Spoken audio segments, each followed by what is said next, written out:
Pakistan super league के आने वाले सीज़न के लिए रजिस्ट्रेशन का जो मरहला है वो ख़त्म हो रहा है और कल 30 नवंबर आखिरी तारीख है जिसमें गैर मुल्की प्लेयर रजिस्टर्ड हो सकेंगे और उसके बाद रिटेंशन प्लेयर की फ़हरिस्त जारी होगी, जिसके बाद 14 दिसंबर को ड्राफ्ट का मरहला होगा। तो इस लिहाज से अगर देखा जाए तो मामलात में तेज़ी आती जा रही है। बहुत सारे ऐसे खिलाड़ी हैं जो कि आगे पीछे हो रहे हैं। अब यहाँ तक बहुत बड़ी अपडेट सामने आई हैं। एक तो ये कि कराची किंग्स के कप्तान इमाद वसीम, जो कि उनके लिए सबसे ज़्यादा मैचेस में कप्तानी करने वाले खिलाड़ी थे, वो कराची किंग्स से अलहदा हो गए हैं। और उसके साथ साथ नसीम शाह की जो टीम है, ना ही कोयटा ग्लेडिएटर्स होगी, ना पेशावर ज़ल्मी और ना ही इस्लामाबाद यूनाइटेड, बल्कि किसी और टीम में जा रहे हैं। इसके अलावा हसन अली जो हैं उनकी टीम भी चेंज हो रही है। वसीम जूनियर अपनी टीम चेंज नहीं कर रहे हैं। आज़म खान की नई टीम अब कोयटा ग्लेडिएटर्स नहीं होगी। तो ये बहुत सारी चीज़ें डेवलपमेंट हुई है इस दौरान। उसकी वजह ये है कि हालिया अरसे में जो प्लेयर्स की कैटेगरीज चेंज हुई हैं उसकी वजह से मामला बिगड़े हैं। इवन के गुज़श्ता रोज़ पाकिस्तान क्रिकेट बोर्ड ने एलामिया जारी किया जिसमें 3 प्लेयर्स को डी कैटेगरीज किया गया और सिल्वर में भेजा गया है। हालांकि जो खिलाड़ी पाकिस्तान के लिए एक मैच भी खेल ले उसे गोल्ड से नीचे नहीं रखा जाता, लेकिन 3 प्लेयर्स को नीचे रखा गया है। तो उसके ऊपर भी बात करेंगे। और वो 3 खिलाड़ी हैं कराची के मीर हमज़ा, जिनकी अब सिल्वर कैटेगरी होगी और लगता है ऐसा है कि कराची किंग्स उन्हें पिक कर लेगी। कलंदर के ताहिर बेग जो कि ओपनिंग बल्लेबाज हैं, उनकी कैटेगरी भी गोल्ड से चेंज होकर सिल्वर हो गई है। और उसके अलावा इस्लामाबाद यूनाइटेड के रोमान राइस, उनकी कैटेगरी भी गोल्ड से कम होकर सिल्वर हो गई है। तो अब इसके बाद रिटेंशन प्लेयर की फ़हरिस्तें तैयार होनी है। गैर मुल्की प्लेयर्स के जो हतमी नाम हैं वो भी सामने आ जाएंगे कल या परसों तक।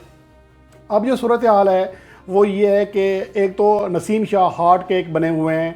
हर फ्रेंचाइज उन्हें हासिल करने के बदले 2-2 खिलाड़ी देने के लिए तैयार है। नसीम शाह दर हकीकत खुद ही कोयटा ग्लेडिएटर्स के लिए नहीं खेलना चाहते, जिनके साथ 2019 से वो मुसलसल खेल रहे थे। अब ना जाने वजह क्या है, अंदरूनी खाना कोई ऐसी मामलात है जिसके ऊपर नसीम शाह पर्दा रखना चाह रहे हैं।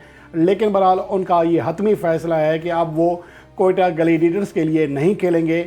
तो उसके बाद जो मामला थे पेशावर ज़ल्मी के साथ बनते हुए दिखाई दे रहे थे, बाद में इस्लामाबाद यूनाइटेड के साथ मामला बनते हुए दिखाई दिए। हालांकि आज़म खान और वसीम जूनियर मांगे गए थे, लेकिन बाद में आज़म खान के बजाय इब्रार अहमद और मोहम्मद वसीम जूनियर, ये 2 खिलाड़ियों के ट्रेड होनी थी, लेकिन ऐसा भी ना हो सका क्योंकि वसीम जूनियर भी कोयटा ग्लेडिएटर्स के लिए खेलने के बजाय ड्राफ्ट में जाना पसंद कर रहे हैं। तो अब सूरत हाल ऐसा है कि इस्लामाबाद यूनाइटेड सी का भी नसीम शाह के हासिल करने की जो उम्मीदें हैं, जो राहें हैं, वो ख़त्म हो रही हैं। अब आखिरी जो हतमी इतलात आ रही हैं वो ये है कि नसीम शाह अब रिजवान की टीम मुल्तान सुल्तान्स में जा रहे हैं, जो कि बहुत बड़ी अपडेट है। क्योंकि नसीम शाह हार्ड चॉइस इसलिए हैं कि वो गेंद को दोनों जानिब स्विंग कराने की सलाहियत रखते हैं और बहुत अच्छे इकनॉमी रेट के साथ बॉलिंग कराते हैं। गो के हालिया अभी तक वो T20 फॉर्मेट में उस तरह कामयाबी हासिल नहीं कर सके पाकिस्तान सुपर लीग में जिस क्लास के वो बॉलर हैं, लेकिन इसके बावजूद जो समझने वाले हैं समझ रहे हैं, जो हीरे की परख जो है वो हीरे की होती है। तो इसलिए नसीम शाह की जो सिलेक्शन है वो बहुत बड़ा हॉट केक है इस टाइम हर टीम के लिए। हर टीम चाहती है कि उसे ले लें। और उसके अलावा इमाद वसीम अब कराची किंग्स से उनकी राहें अलग हो गई हैं। ख़ुद उन्होंने कराची किंग्स छोड़ने का फ़ैसला किया है। अब वो इस्लामाबाद यूनाइटेड में जा रहे हैं और इस्लामाबाद यूनाइटेड से हसन अली कराची किंग्स में शिफ्ट हो जाएंगे और कराची किंग्स के नए कप्तान का फ़ैसला भी होना है। तो अभी इस तरह की जो डेवलपमेंट आ रही हैं, उसके अलावा भी और बहुत सारे हैं। जेम्स वेंस जो हैं कराची किंग्स के लिए खेलते हैं, उन्होंने पूरे टूर्नामेंट के लिए अपनी दस्तयाबी ज़ाहिर की है, तो वो उनको भी कप्तान बनाया जा सकता है। तो ओवरऑल अब टीमों के अंदर बहुत ज़्यादा शफलिंग होनी है। बहुत सारे प्लेयर्स आगे पीछे हो रहे हैं। राशिद खान के हवाले से भी अच्छी खबर नहीं है कि वो पाकिस्तान सुपर लीग का आने वाला सीज़न शायद मुकम्मल तौर पर ना खेल सकें, या खेले भी तो आखिरी हिस्से में शायद आ सकें।